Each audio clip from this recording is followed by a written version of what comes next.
12:05 in the afternoon on this Wednesday here on 90.3 FM. And as we always like to say, if it's Wednesday, it's Helping Seniors of Brevard Day from 12 noon to 1 o'clock here on 90.3 FM. Joe Steckler, the host of the show, is on assignment today. I'm John Harper along with Kerry, Fink, and Kerry. We also have here with us in the studio today Jim Voltro and Barbara McIntyre. And I think, Kerry, you thought it might be appropriate to perhaps have a discussion centered around what everybody here in the Space Coast is really talking about this week. Yeah, that's right, John. This is the week, of course, of Apollo 11. And when Joe and I were talking this week about the radio show and knowing that Barb was going to be here, and Barb is somebody who's been in the area for a long time. And John, we met up actually at the Space Center on Monday because we were out there just enjoying the fact that they were doing a new rededication of the Apollo 5 building. And it seems like every place that you go this week, it's all about Apollo 11, as it should be, since 50 years ago, all of this was happening right here in Brevard County. So I wanted to welcome you guys today and thank you both for being part of this. We're going to have a lot of fun with this, I think. And Joe, who is on assignment today, he may try to be calling us in here at some point during the show and add his own personal remembrances. He was telling me yesterday he has kind of a funny story about the Apollo 11 from his perspective. And I think, John, it's one of those moments that for almost everybody who was alive on the planet, you know exactly where you were, you know exactly what you were doing, and unlike some other dates that will live in infamy, this was one that everybody just celebrated. Well, why don't we go around the studio here, and we'll start with ladies first. Is that better? You want it okay, I can get that fixed. And let's start with ladies first, and Barbara McIntyre is with us. And Barbara, where were you 50 years ago yesterday when Apollo 11 launched for the moon? Well, I was standing on the beach at 16th Street South in Cocoa Beach, and it was a exhilarating moment, and the beach was packed with people. It's hard to elbow believe. To elbow. It's hard to believe, Barbara, that I've heard estimates just in the past month that during the launch of Apollo 11, there were 1 million people in Brevard County on the beaches. That's hard to believe. They came from everywhere, and we were elbow to elbow, just in awe and amazed at what the program had accomplished over such a brief period of time. To actually be on the verge of sending men up to the moon to take a walk. It's such an unbelievable thing to think about. And when John and I ran into each other at the Space Center on Monday, I was asking him, I said, you've been, John, as you know, his history, he's been a legendary broadcaster. He was top stations in Miami and Detroit, radio networks, but settled here in Brevard County and built the whole Talk to Me radio network. And you were telling me that you had covered all of these launches over the years, the Apollo, and I was asking him, I said, I've seen shuttle launches. I even saw when Elon Musk shot his car into space, and that was exciting. But I asked John, I said, how does that compare to the Apollo 11 launch? Well, compared to Apollo 11, I think there's nothing else that can parallel that. It was magnificent. It was awe-inspiring in the fact that it was, maybe for lack of a better term, and Jim helped me out on this, I'm almost going to say circus-like crowd, and that's not in a negative way. It's the fact that there was a lot of anticipation, a lot of excitement, and people were thrilled to be able to witness what was about to go up at 9:32 in the morning on July 16th. Well, John, really, you got to stop and feel about the same way the astronauts probably did. You're sitting on like 13 million pounds of dynamite that was put together by the lowest bidder, and here you're going to the moon. And, it's not one of those things that anybody can take lightly. I mean, I think there's a little macabre aspect because people they go to the races to kind of see the crashes. But this was a real monumental thing that people were really excited about because we're really finally leaving the planet and we're going to the next best thing, which is the moon. And, okay, maybe it's a little dusty, maybe it has all these craters in it and everything else, but it ain't on Earth. And it shows that we can go beyond our regular universe. And it was a very important thing for people to know and understand at that particular point in time. Now, I remember specifically because we've talked about this, and I thought, well, gee, I was in my living room. I don't remember I remember I was in a barracks watching a black and white TV with a whole bunch of other guys, and we were watching One Small Step for Man, and it was just, it was awesome. I mean, people were cheering. I mean, when the space shuttle program ended, you had crowds on the beach. They weren't millions, but there were crowds, and you could hear the cheers and the jeers, and you could see the tears of a lot of people because the space program was ending. Now there's sort of a revitalization of the space program, and all this is coming to pass with a lot of really fantastic memories about what happened 50 years ago. Yeah, it is really an amazing story. And later in the show, we're going to share a couple of things. I was actually at a briefing that they did on Sunday where they were talking about the future of space. And there are some exciting things that are coming up. But I just wanted to, listener, ask you to think about where you were on Apollo 11 day. There's actually several days that we marked, on... Kerry, where were you? Well, I was glued to a television set. I was a little kid, so like every kid in my generation, we all wanted to grow up and be astronauts. And we had a black and white TV in our house, but our neighbors who had more money had a color TV. Mm-hmm. And you remember the color TVs in those days, right? It was either you were pink or you were green, depending on which way you turned the tint knob. And your dad was always there trying to adjust it. That's right. And if you remember, in those days, I don't know about you guys, but for us kids, we were the remote control. Go up there and switch that to channel 3 or whatever it was. Right. But what was amazing was I thought I'd go over to my neighbor's house and watch this in color. But as a kid, I had no idea that it wasn't going to be in color anyway. But it was still absolutely fascinating. And I think it really held the world spellbound. I was looking up the population in 1969 was about 3.6 billion people on the planet, and they said I think the number was well over 500 million to a billion people found some way to watch that on TV. It's just an unbelievable moment. Well, TV and radio, and it really united the world for that one brief moment. And I think, at least here in this country, speaking for the United States, we haven't been that united since the day we were attacked on 9/11. And I think our country really became united for a couple of days or weeks after that. Well, that's the point, I think, is like if you go back through these days that we all have a point of commonality with because we remember what we were doing. The sad part is many of those are tragic, for the generation that came up with World War II, that whole thing with Pearl Harbor is a moment for them, just like for those of us now, I guess you would say 9/11 is. But the nice thing about Apollo 11 is it was a happy occasion. But I wanted to share something because we're coming up actually on a moment in 50-year history.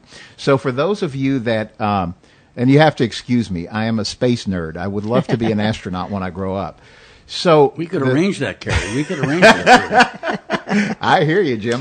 So the point is, the rocket launch happened on July 16th. So that was yesterday. At this point, precisely at 12:17, which is coming up in about 2 minutes, Armstrong and his crew fired the engines on Columbia for 3 seconds to make a brief course correction. And I'm picking this up out of coverage on space.com. The procedure was also supposed to test how well the engines were working, which was an important milestone given that Columbia needed to use it to get in and out of lunar orbit. Now, as Jim mentioned earlier, a lot of this stuff had been tested in low Earth orbit with the lunar module, and then they had the dress rehearsal with Apollo 10. But if you think about this, and this is a story I was telling John, so one of the things that's fascinating is there's a term called antipode, and it's a pretty archaic term, but it means it's the exact opposite place on the earth. So if, when we were kids and they said you start digging with a shovel, sooner or later you're going to reach China or whatever they said. Mm-hmm. And those of you who have actually researched it, we'd actually wind up in the Indian Ocean. So I don't know if that would be helpful, but that's where we wind up. But an antipode is the exact opposite place on the earth.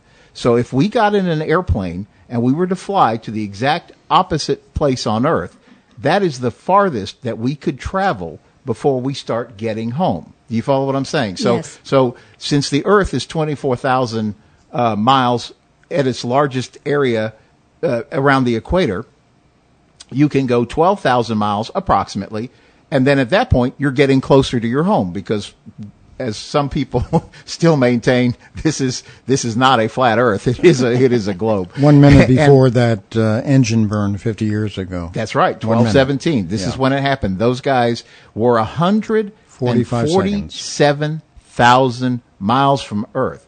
Now, going back to this antipode thing, think about this for just a moment. So the farthest we can travel is about 12,000 miles on this Earth.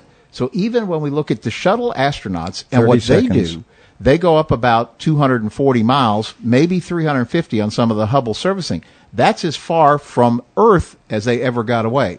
So when you're talking about today, when they fired that engine, they were 147,000 miles seconds away.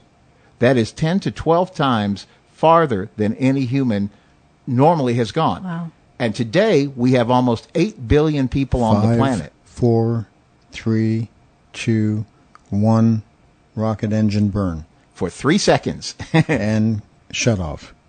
That's right. Wow. And so they made it with that. So now think about that. These guys were on a journey of epic proportions, and I don't know that we often think about how far that distance really is, because there was only 36 people who made it to the moon, and then there was 12 moonwalkers. And so because of that, the number of people on the planet who've actually experienced that is infinitesimally small. Oh, absolutely.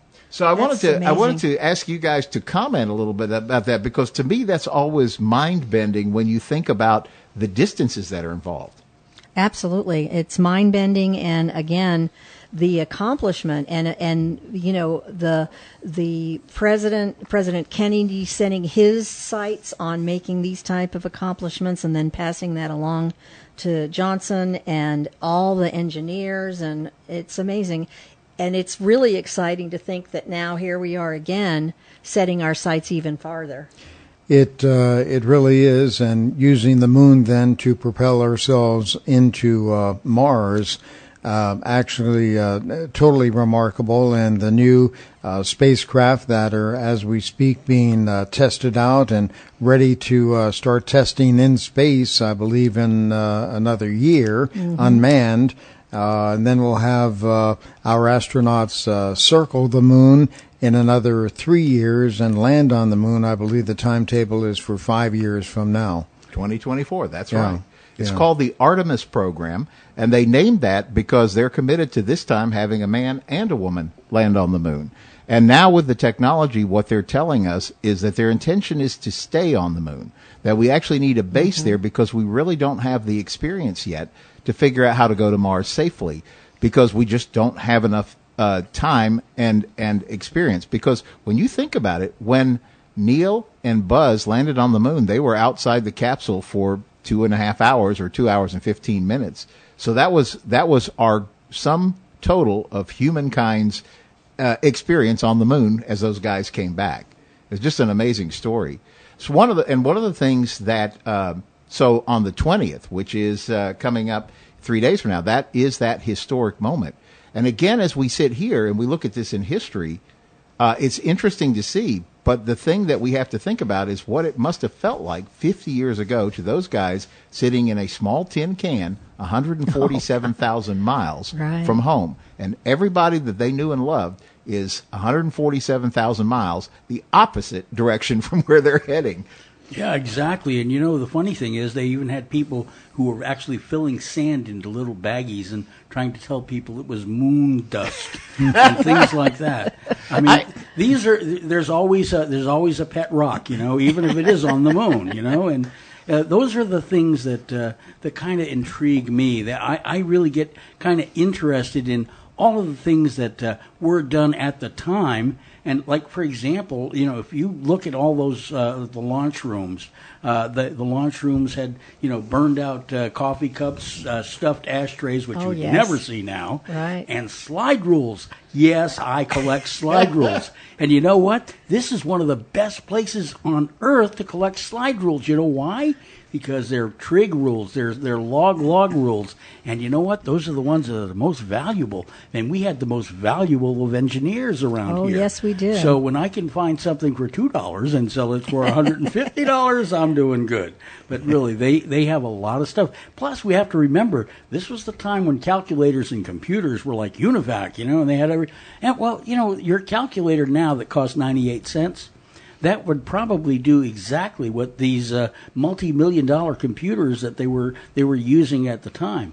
And for those of you who saw that wonderful movie about the mathematicians that were involved in making a lot of navigational arcs, you really should really try and get a chance to see that because it was a fantastic movie. How so much of that was done on the blackboard. Absolutely. Coming up with the formulas and figuring out the answers. Truly amazing. The name of that movie was Figures. Figures. Hidden Figures. In Figures. And you know what you're saying is, I know they call the World War II generation the greatest generation, but I almost wonder, respectfully, if we could call the space generation the smartest generation ever, because it's easy for us now. We have all this technology, but they were making this up. And I was going to ask you, Barb, we were talking, all of us, before the show. You said you moved to the area in 1961, so you saw this whole thing firsthand. I wanted to talk a little bit about the early days. It was very interesting because in the very beginning, which was prior to 61, but not by that many years,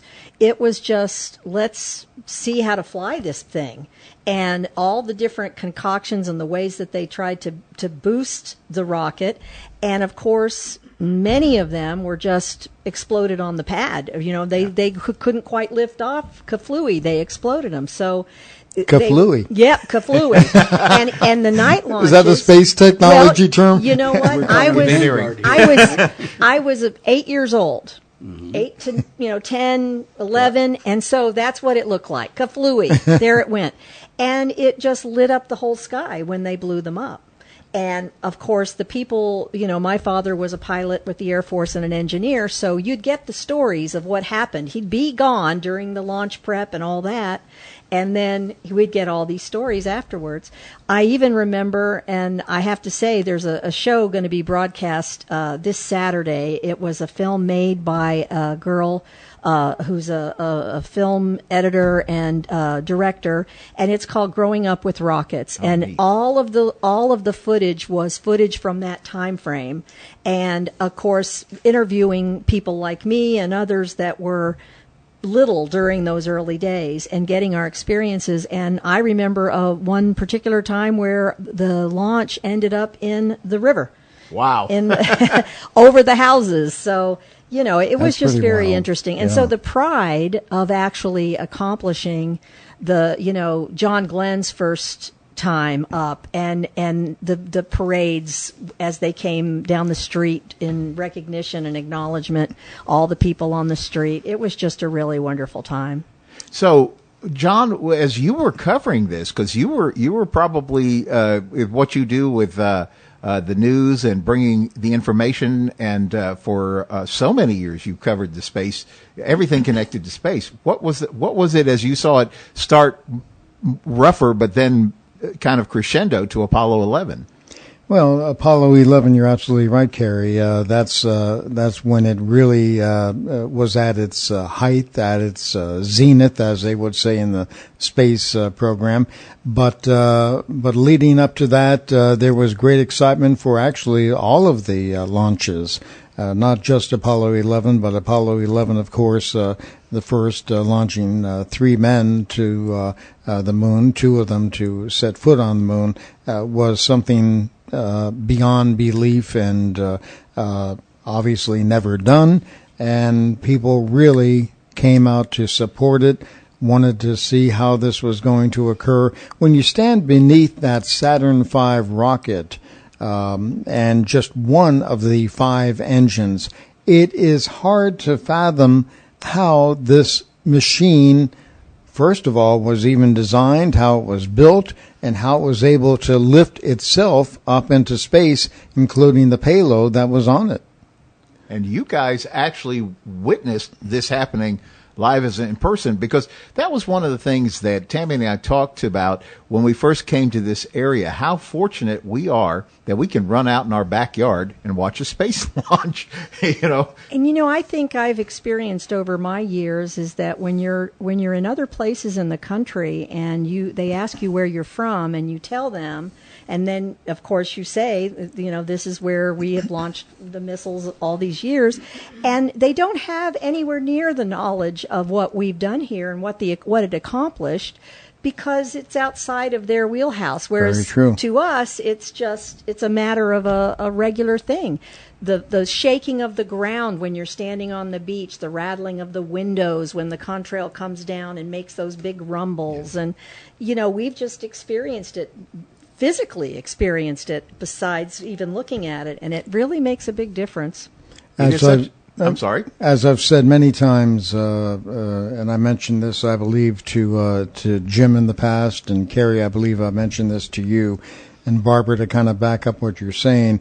As a young kid, I always wanted to be involved with the space program, and I wanted to be president of the United States as well. So whenever I've given speeches to various organizations, I've said I wanted to be president of the United States like John Kennedy. I wanted to be an astronaut, and I wanted to report on the space program from the Kennedy Space Center. And the tagline to that is, I got 2 out of 3. I became president of my own company, and I got to report on all of the shuttles and everything that was being launched. So I figured that wasn't too bad. Well, one of the things, though, John, when you talk about the space program, you talk about our news and our coverage. There are a lot of things that the space program kind of evolved to things that we now take for granted. There was a guy by the name of Bob Vitarelli, and he actually was a director for CBS. Okay, he was a television director. And he's the guy that came up with the idea of mounting a camera on the side of the rocket so that as the rocket was leaving the bounds of Earth, you could see it leaving the gantry and leaving the bounds of Earth. And that's something that we all take for granted. We all see it in every launch whenever you look at the stuff. But that was one of the things. That was just one of the things that news coverage has changed. I mean, originally with the Mercury program, remember John Shorty Powers? I mean, he was a great guy. He was a fantastic guy. And, everybody was really into this thing. I want to know, what happens if a mouse gets on the space shuttle or a mouse gets on the space capsule? What are you going to do? And that kind of excitement is what I see coming at this point in time, mostly because of the 50th, but because there is sort of a revitalization, and that's a revitalization of things old and things new, because so much of what we have today, not just Velcro, so much in terms of electronics and everything else, has just resulted in a fantastic, an absolute fantastic boon to mankind as a result of the space race. It is really amazing. And so we are really honoring all those men and women who really helped make Apollo happen on this special edition of Helping Seniors Radio. We're getting close to taking our mid-show break. When we come back, we're going to continue the dialogue, talk about some places and events that you may want to consider participating in as we really run up to the lunar landing, which is the 50th anniversary is on the 20th. And so with that, John, I guess we'll go for our half show break. We will do just that. We'll check the weather forecast for the Space Coast, and then we'll be back with more right here on 90.3 FM, Helping Seniors of Brevard. For Kerry, Barbara, Jim, and myself, John, we'll be back in about 3 minutes. Ground control to Major Tom. Ground control to Major Tom. Take your protein pills and put your helmet on. 10. Ground control 9, to Major Tom. 8, 7, 6. Commencing countdown, engines on. 3, 2. Check ignition 1, and may God's love be with you. And our time, 12:35 here on 90.3 FM. It's Helping Seniors of Brevard this Wednesday and every Wednesday, 12 noon to 1 o'clock. And I'm John Harper along with Kerry, Fink, Barbara McIntyre, and Jim Votro. And on our newsmaker line is the host of the show.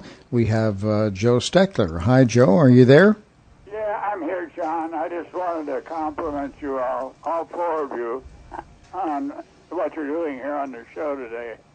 You know, we made history so many years ago, and you all are talking about where you were and what you were doing.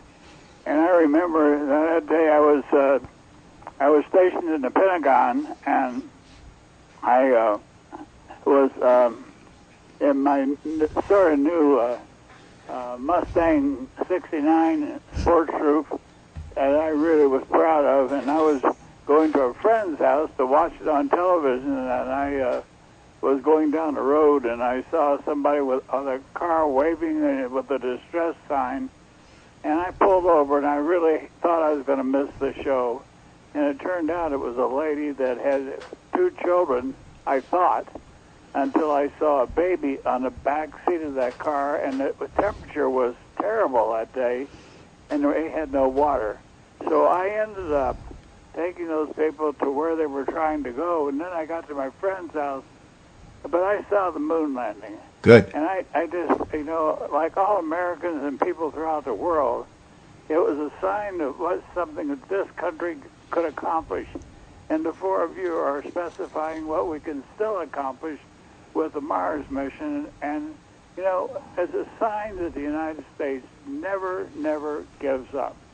And I think that's the thing that, with the purpose of our radio show, Helping Seniors, it's a sign that we recognize that there are older people in this country, and while we think that we have a lot of things to take care of, we tend to forget that there are people that do grow old, that do need help, and that there is much of a mission for people in the United States as anything else.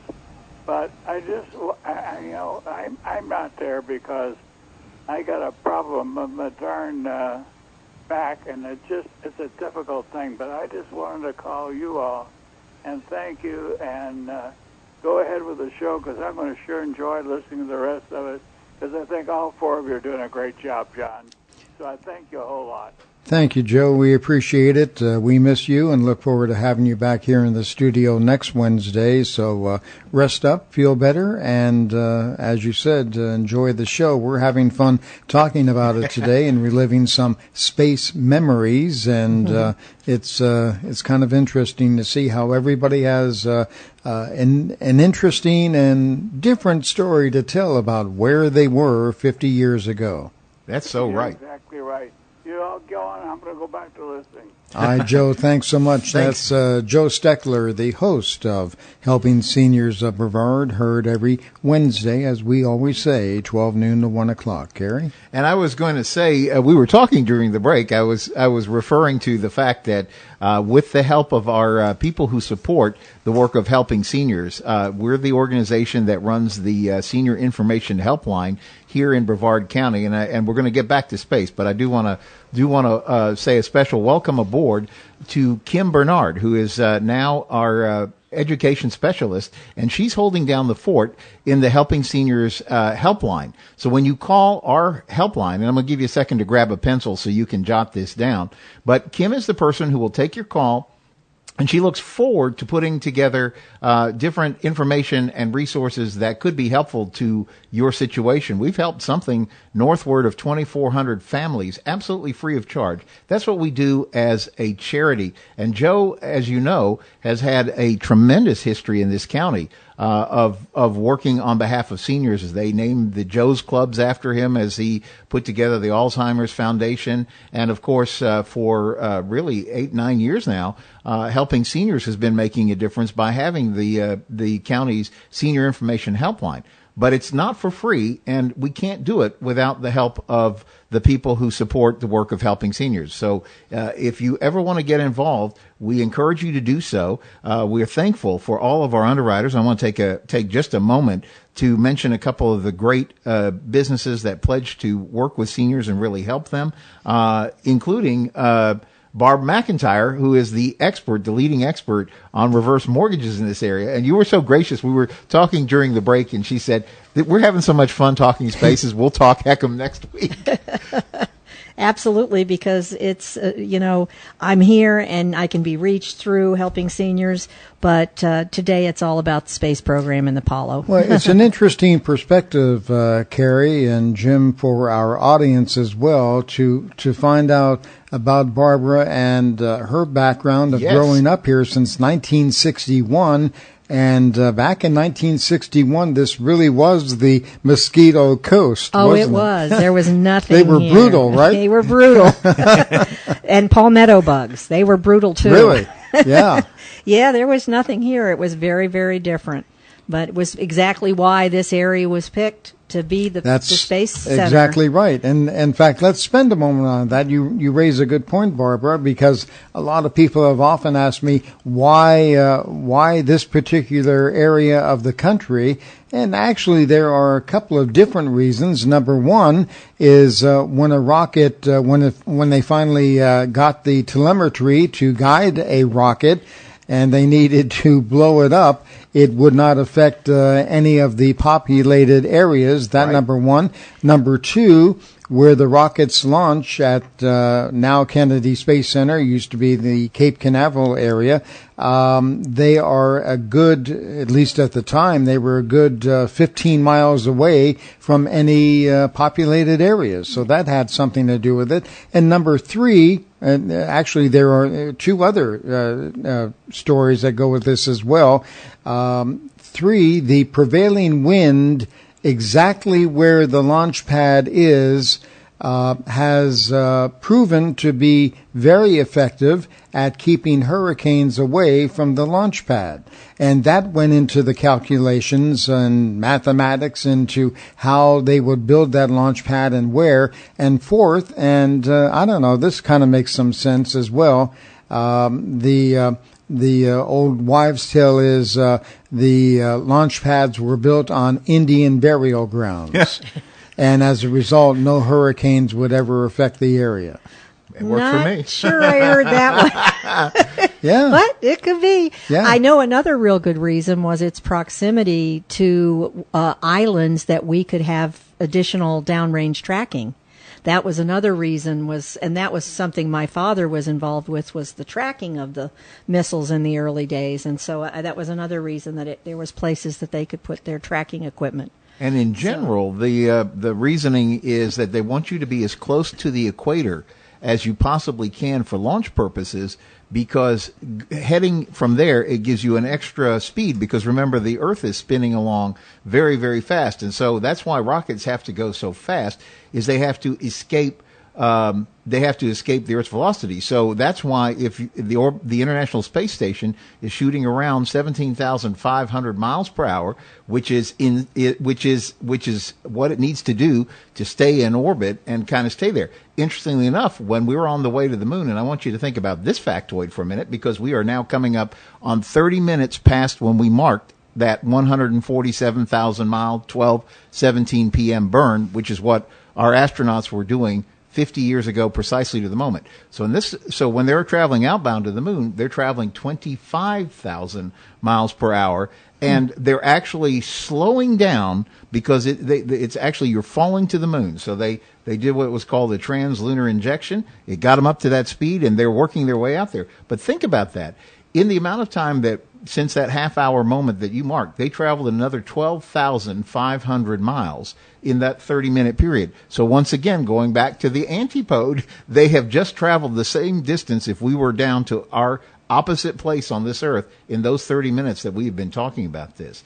And so just the space stories keep going. But one of the things that Joe had mentioned was that spirit of never giving up and never quitting. And this is a story that I was relating. I had the privilege of hearing Buzz Aldrin give this one. You know, because you can go Google this, you know that they were not sure the guys were coming back, right? We all understand that it was a great success, but they were not sure. This had never been done. They'd never set the lander down. They didn't know if the thing was going to get on there and topple over. They just so many unknowns. They freaked them out in mission control when they started scooting across the landscape because Neil Armstrong could see that they were going to land on a boulder. And so all these things were going down. But there's an article, and I've heard this story, and I remember Buzz telling this in an astronaut talk that he gave, and it's called "How a Felt Tip Pen Saved the Apollo 11 Mission." And this comes out of the Electrical Engineering Times.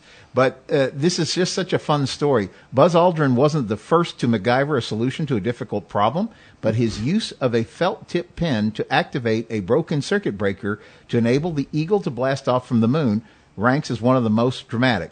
So understand, when they finally got down on the moon, which happens on 50 years to the day on the 20th, so when they're down there, they have to light a rocket engine so they can go back up and meet their buddy, Michael Collins, who's driving the command module around the moon, waiting for them to hopefully safely get back.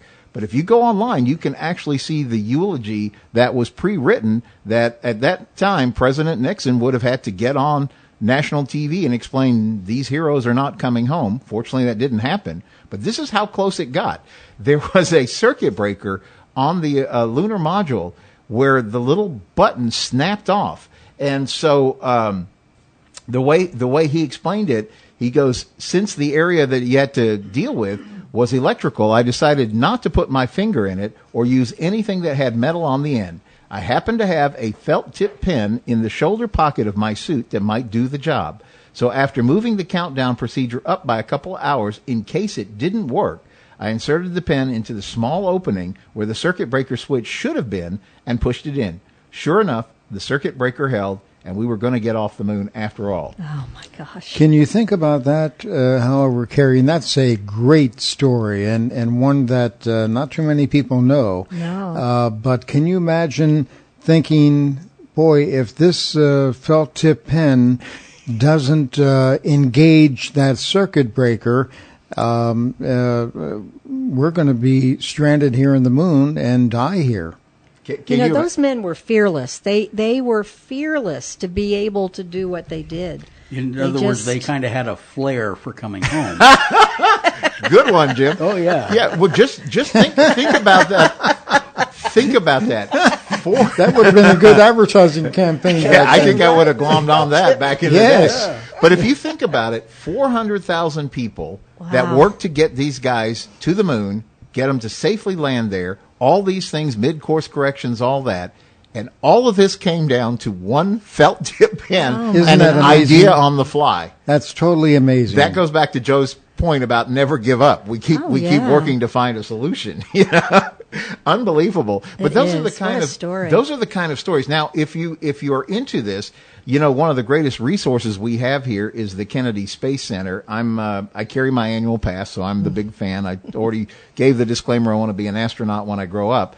But this week in particular has a number of events that are going on at Kennedy Space Center. There's a big, big celebration that happens on the 19th, which is the day before they land. They're actually going to issue the postage stamp that is going to commemorate the 50th. So that's one of the big events that they're having out there. And Saturday, of course, is going to be the 50th anniversary being celebrated right there. You can see the Saturn V rocket. You can see all these amazing displays that they've got put up. And they have a senior discount.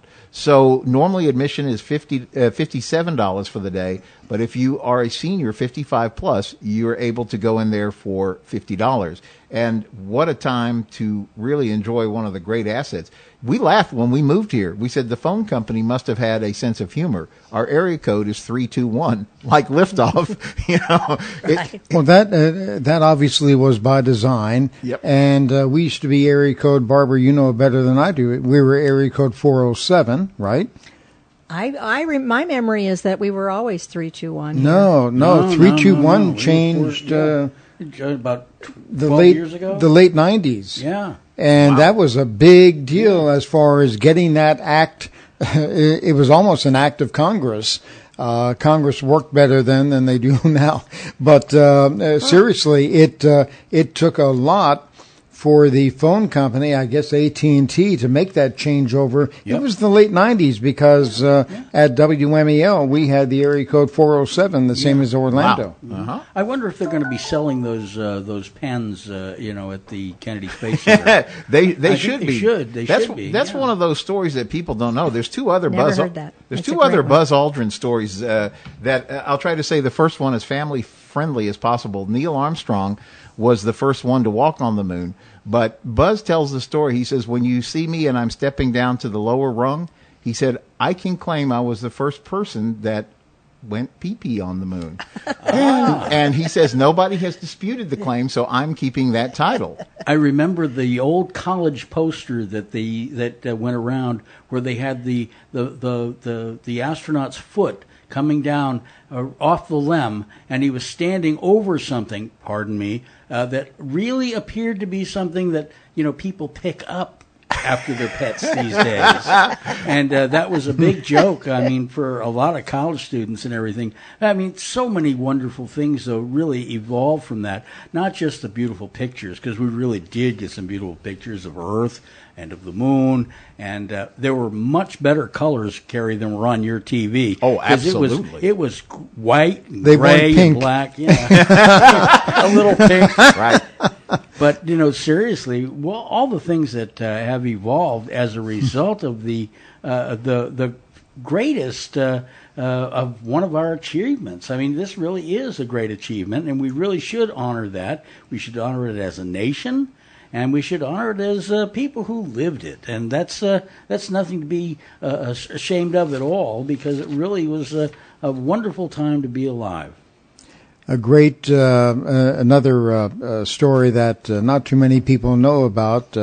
Kerry, Fink, and I Monday were at the Kennedy Space Center for that rededication of the firing room, and as we were leaving on the bus, the bus driver remarked, and I was aware of this many years ago, but there is a huge eagle's nest. Yes. Been there for decades, right along the area that you take to get out to the vehicle assembly building and the shuttle landing facility.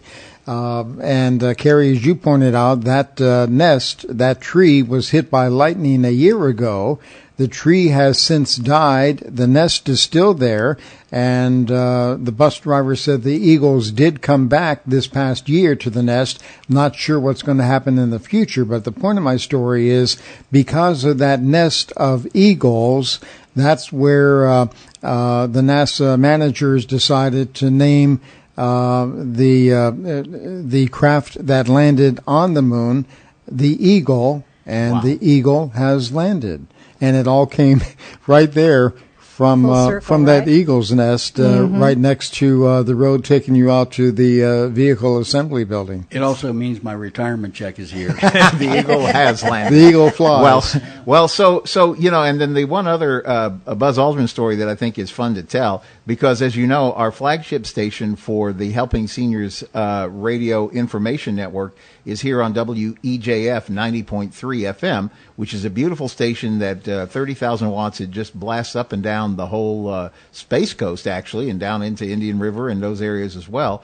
So I'll tell you what, sorry to interrupt, we were coming in loud and clear in the parking lot at the Kennedy Space Center Absolutely. Monday when I was listening to Jim.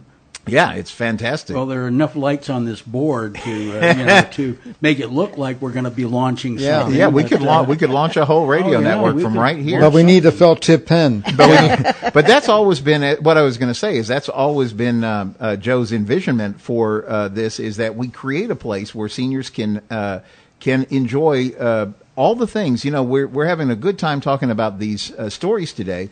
But as you know, one of the things that Joe established when he was creating the Joe's Clubs and all that was a place for socialization for seniors, because that is one of the challenges that seniors have. And so one of the beautiful things about being on this Christian radio station and having this ability to broadcast to people literally all over Brevard County, it kind of carries me back to my other Buzz Aldrin story, because not many people know this part, is that he was the first person to take communion on the moon. So he had worked out with his pastor that he was going to take the little cup and the little biscuit. And so there's a place on the transcript where you hear him say, let's all remember this moment in our own individual ways, because he wanted to be respectful for everybody that would be tuned in. Did not know that. But that is what he was doing. That was his moment of communion on the moon.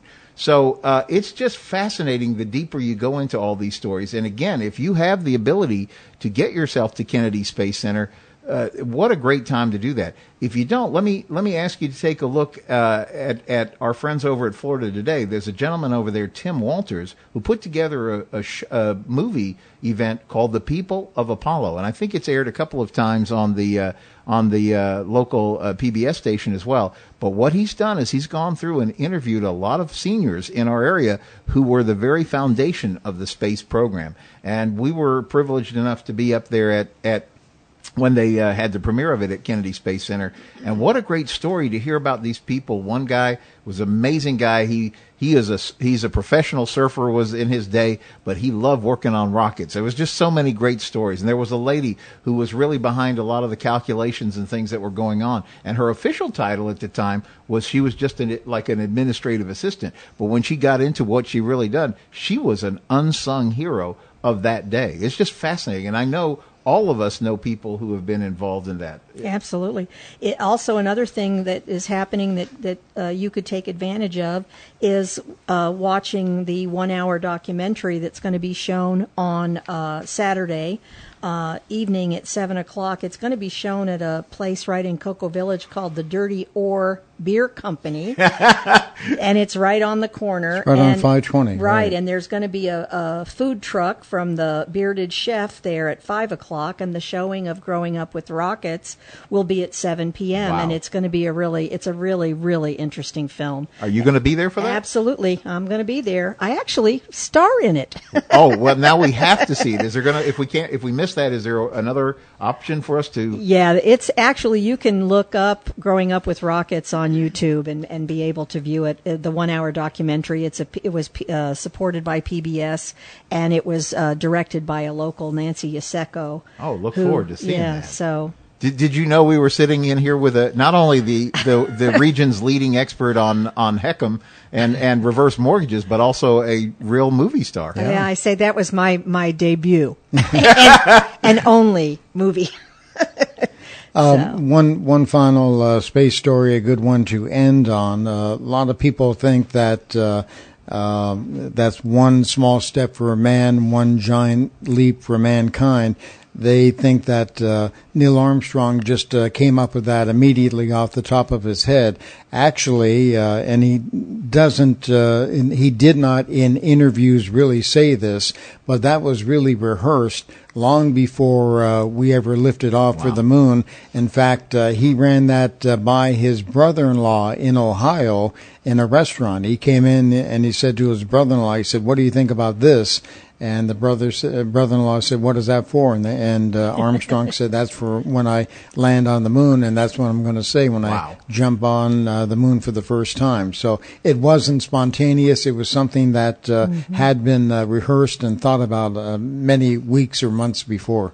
Wow. Terrific. And Jackie Gleason did not put Alice on the moon. That was one of the main things that we verified during this process, because we're still looking to put a woman on the moon without his kind of help, of course. Well, that's Artemis, and that's coming for 2024, so that's an exciting thing to look ahead to. And I know we're about out of time. I just wanted to say that next week, Joe's guest is going to be Jennifer Helen with Seniors Helping Seniors, and also, I believe, Debbie Fisher with Brevard Relocate Realty. So be back here Wednesday, 12 noon. Relocate to the moon. Okay, she could probably help us.